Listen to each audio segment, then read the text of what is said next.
Quelque chose a changé ces derniers jours, presque sans que personne ne le dise ouvertement. Certaines tendances du pontificat précédent semblent s'être soudainement atténuées, voire complètement abolies, du moins pour l'instant. Rien de définitif, rien d'annoncé, mais suffisamment pour indiquer que l'atmosphère a changé.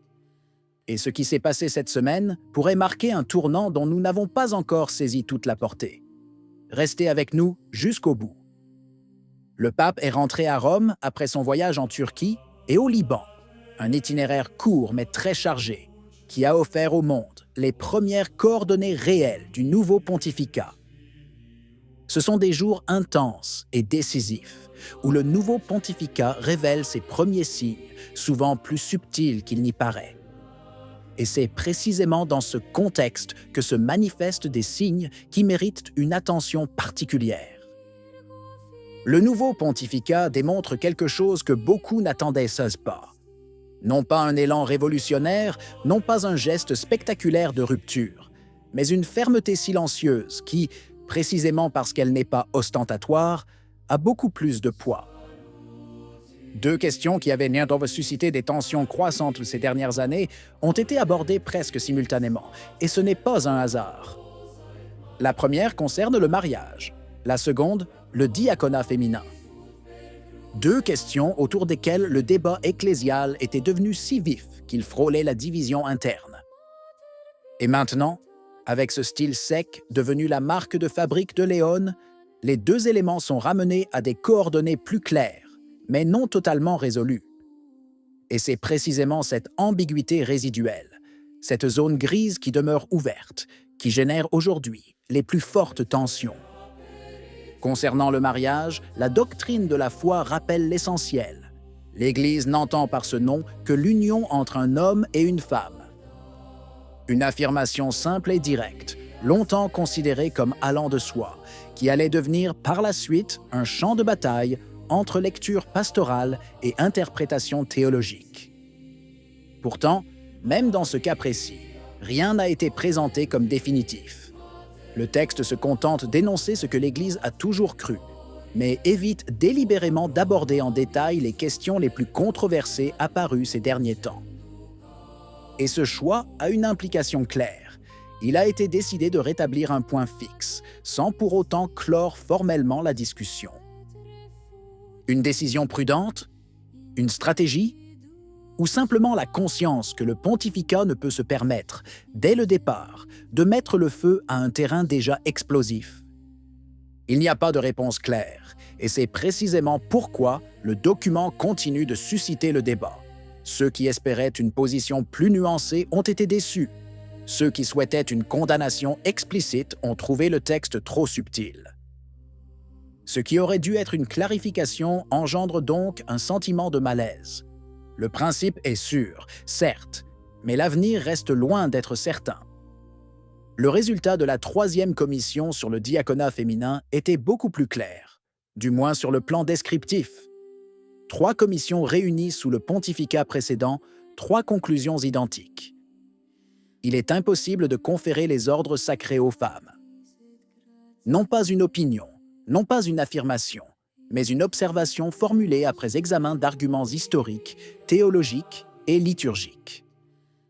Même la référence aux anciennes diaconesses ne pouvait apporter aucun soutien, car leur fonction, comme le rappelle le texte original, était un service disciplinaire et non un rang sacramentel. Il est frappant de constater que, malgré la présence de membres potentiellement favorables, la réaction a été la même à chaque fois. Et c'est là que se pose le nœud politico-ecclésial. Léon n'a pas proclamé de clôture définitive, mais il a clairement indiqué qu'une 4e commission serait inutile. Lorsque 3 groupes d'érudits parviennent à la même conclusion, il est difficile d'imaginer un pape disposé à rouvrir un processus qui ne ferait qu'engendrer davantage de divisions. Le texte original lui-même laisse entendre que, même sans déclaration solennelle, la question est vouée à rester statique pendant très longtemps. Et c'est précisément à ce moment-là que le pontificat de Léon révèle son vrai visage, non pas celui d'un homme qui veut plaire à tout le monde, Non pas celui d'un administrateur prudent qui évite les tensions, mais celui d'un pasteur qui intervient stratégiquement sur les fronts les plus explosifs pour empêcher qu'ils ne dégénèrent. L'impression générale est qu'il n'y a aucune volonté de démanteler quoi que ce soit, mais cela ne signifie pas pour autant laisser l'Église être emportée par les courants centrifuges. Stabiliser ne signifie pas figer. Il s'agit d'empêcher l'instabilité de dégénérer en chaos. Mais il ne faut pas se bercer d'illusions. Rien dans les événements de ces derniers jours ne justifie des interprétations trop optimistes. Léon n'est pas un pape conciliant, et ses actions ne visent absolument pas à satisfaire tout le monde.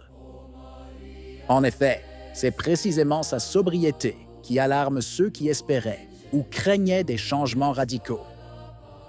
Car, si d'une part le mariage retrouve son sens originel, d'autre part le document n'élimine pas complètement la possibilité de futurs débats.